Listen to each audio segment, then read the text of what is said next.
Most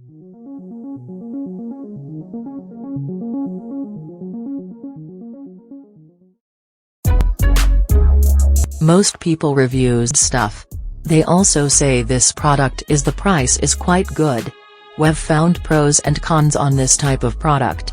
But overall, it's a supreme product and we are well recommend it.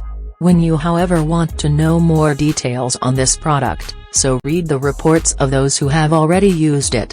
Visit the product detail link in description for an item you wish to buy. Tap add to cart.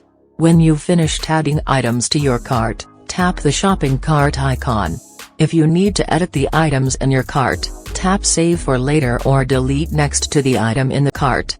Tap proceed to checkout and follow the on-screen instructions. Review your order information and tap place your order to complete your purchase. You'll see an order confirmation screen when your purchase has been completed.